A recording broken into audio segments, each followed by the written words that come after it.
അതേസമയം വിവാദത്തിലായ മുണ്ടക്കയിലെ സർക്കാർ ടൗൺഷിപ്പിൽ ഗുണനിലവാര പരിശോധന ഇപ്പോൾ തുടരുകയാണ്.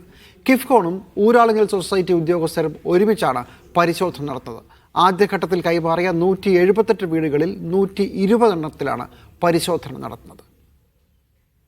ടൗൺഷിപ്പിനെ ചൊല്ലി പുതിയ വിവാദങ്ങൾ ഉണ്ടായതിന് പിന്നാലെയാണ് ഗുണനിലവാര പരിശോധന പുരോഗമിക്കുന്നത്.